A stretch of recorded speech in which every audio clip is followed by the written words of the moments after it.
Hello, hello. It is Astro Coach Sarah here and throwing up a bunch of what seems like random videos, but honestly, it's kind of not random. It's stuff I've been kind of looking at in the background of not being on YouTube. Of course, you can get my weeklies over on the Awakening Spirit Collective, which is available in the link below. Um, but as far as me coming back to YouTube full time, it will happen eventually. I just need to figure it out and I also have lifing right now. So I don't have the capacity to film a regular YouTube schedule, but I do want to come back to YouTube. I miss YouTube. But that's okay. Okay, so today, so I've posted a video about like blindness and history and astrology, blindness in astrology. So how like what I've noticed it as a common thread in those who are blind or visually impaired in their natal charts. Today, I am going to talk about, I'm going to piss a lot of people off, is what I'm going to do. But this needs to be said. I am going to talk about Mercury placements in a natal chart with people who are neurodivergent, autistic, ADHD. And so this isn't to try to debunk those things, because I do think there are some people who are legit these things. What I am going to say is that I think that there is a missing component of self-acceptance because your brain works differently than most people's brains. But I'd argue that your brain probably doesn't work that differently. You just think it does because of the matrix conditioned program society that which we live in has made you feel like your brain does not function like other people's functions.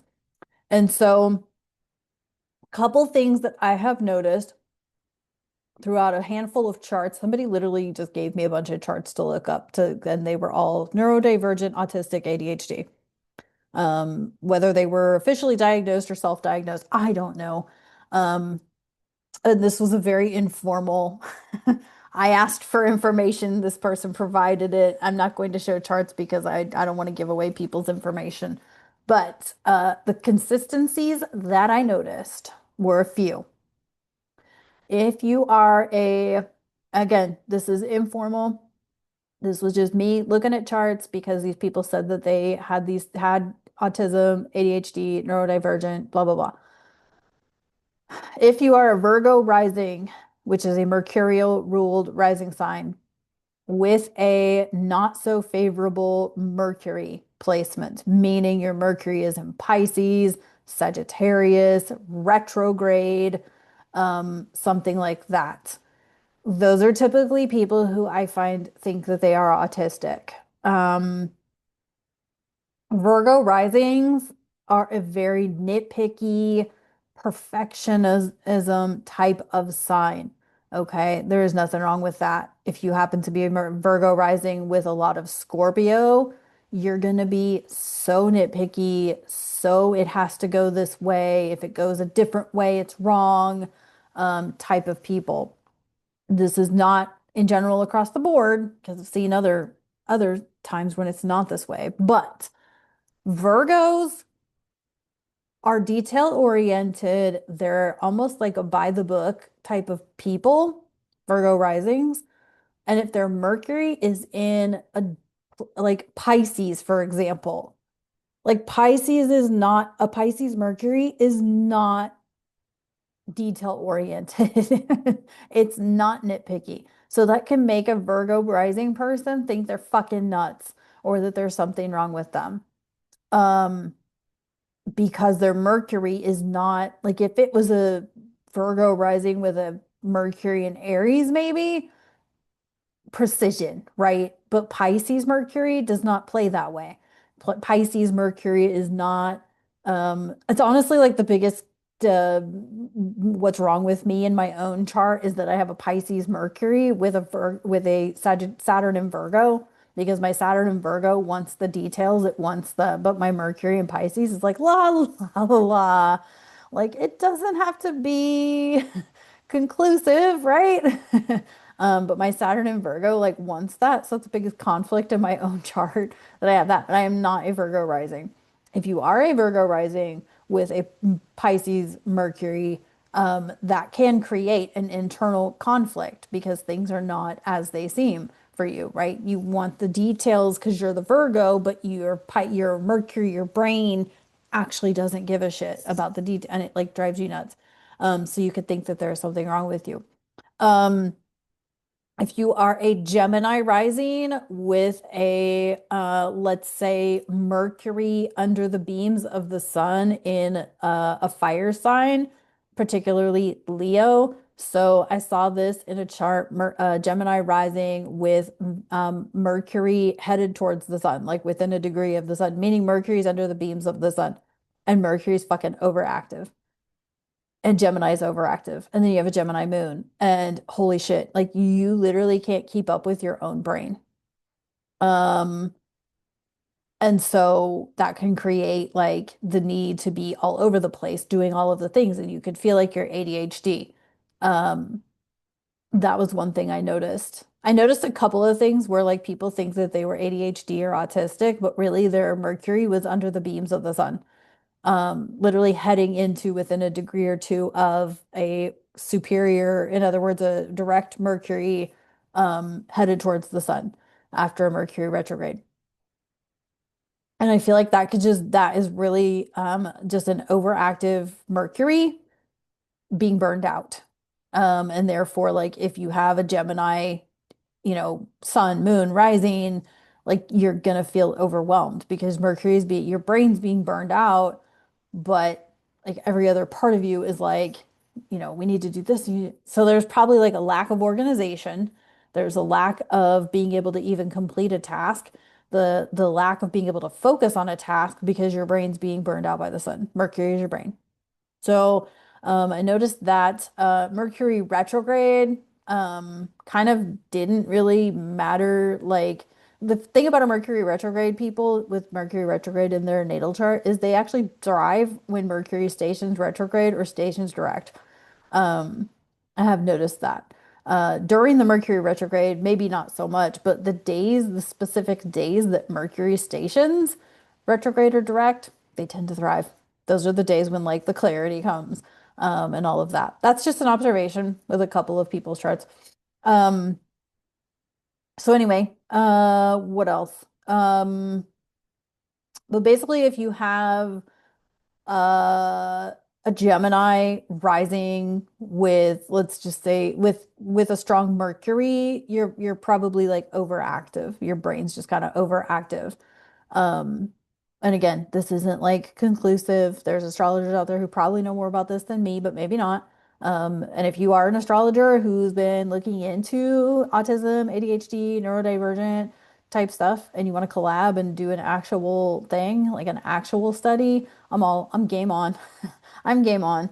Um, because I think that if you are a high functioning, like as in you participate in life, you're able to hold a job, you're able to take care of life by yourself, take care of obviously you need some support somewhere, but you know what I'm saying? Like if you live by yourself and you're, functioning as an adult and think that you're autistic or ADHD, you're probably not. You're probably just your Mercury is funky with your sun, your moon, or your rising. Um, because there are legit people who are sensory overloaded, like they can't handle any stimulation. That's to me autism. Like I've seen autism. They're overloaded so easily by different sensory inputs. Um, You know what I mean? Like, so I'm not saying that you're wrong. I'm saying that I think that's why I said I'm going to piss a lot of people off because I think there's an overdiagnosis, especially if you're in your mid 40s and you're getting a diagnosis. I think that society wants you to believe there's something wrong with your brain, but really your brain's just your Mercury placement. And if you are a Mercury retrograde person and you're wondering like why is it only like 4 times a year I can have my shit together? It's because of your Mercury placement. But it doesn't mean it can't be done. There are ways of working with your Mercury placement. Um, Depending on where your Mercury placement is. You probably need to be more organized with lists and to-dos and what's a priority and does it have to be perfect in order to be sent out, type of thing. So yeah, again, I'm pretty sure I'm going to piss some people off. I'm okay with that because I'm actually putting these videos out because I want more support and answers and participation and like collaborating with other astrologers who are just as curious about some of this shit as I am. And you know, it's just topics that I know I want to dive further into, and educate myself and learn more because I don't have to be right about any of this. Probably an astrologer out there watching my video right now that's like, she's a fucking dumbass. And that's fine, but feel free to educate me and tell me what I don't know.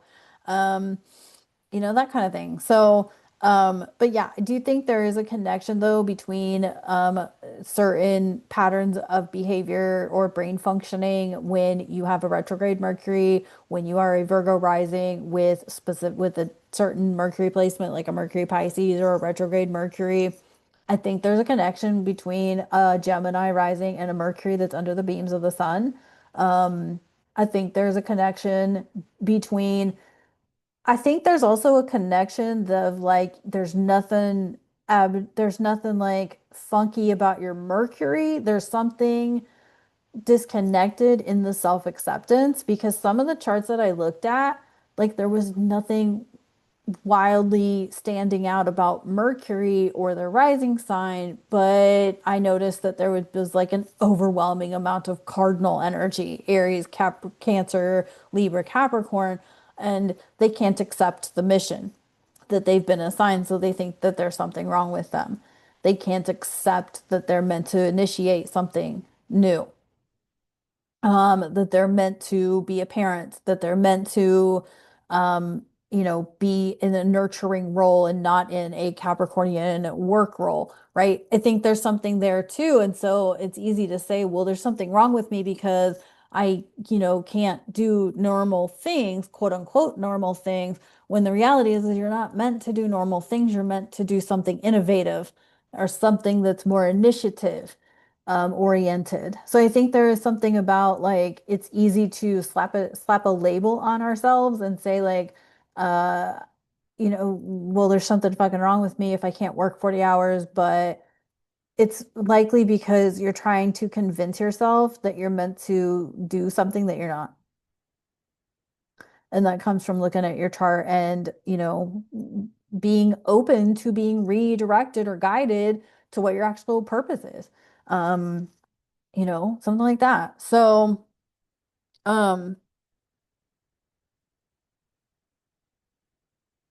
I've looked at other charts and I've been like, this person should be a mentor. This person should be working with young adults. These are specific to Gen Xers. A lot of Gen Xers are actually have mentor energy in their chart. Um, where they could be helping younger folks learn life skills of some type or another, or they're meant to be mentors as far as like, breaking the substance addiction or something like that. And they deny it because their ego gets in the way. Let's face it, the reality is that we are not here necessarily for our egoic fulfillment. Most of us are here to do something to support the collective, even if that means healing ourselves, because healing ourselves supports the collective, supports everyone around us. The more we step into our own integrity and our own alignment and um, our own like higher purpose or higher value, we actually help everyone around us by doing that. When we stay sour, when we stay in scarcity mode, when we stay in dystopian mode, okay, go right ahead. Go right ahead. You do you, boo. But what I see when I look at charts is like, damn, this person could be doing this, could be doing that. Like and um yeah. So anyway, that's my Mercury autistic ADHD. Honestly, we are all probably autistic and ADHD to some extent. I know I can be. I have my flaky squirrel brain moments. I also have moments where I can't get the words out that need to be said, which is weird since I public speak a lot. But Anyway, if you are someone who's in the astrology community that wants to collab with me, I'm happy to collab. And if you are somebody who is maybe you got a different disability that I haven't tackled yet, I tend to stick with blindness. It's one that I obviously am all too familiar with because it's mine. I did the ADHD autism informal research because somebody asked me to and threw me a bunch of chart data and said, here, go with it. So, um, but anyway, I hope this was insightful and helpful. And if you have questions, please feel free to drop comments and or contact me, and whatnot. And yeah, Instagram, Sarah Waggle, TikTok, Sarah Waggle, if you want to find me on those platforms. And yeah, all right, I should be back on YouTube. Give me a couple months. I say that, and I'll be back here for like another random video. But I do want to bring the Blind Mystics podcast back. I am looking for people to collab with and talk with blind people who are doing mystical work, who are doing spiritual work. Maybe you're an astrologer, maybe you're a Reiki person, maybe you are just somebody who studies tarot. I don't know, but I have a list of a few people that I know I want to bring on an interview about their journeys. But I think that there's a lot of blind and visually impaired people out there doing this work, and I'm here for it. So let's do the Blind Mystics podcast. All right. Thanks, and I'll talk to y'all soon. Take care.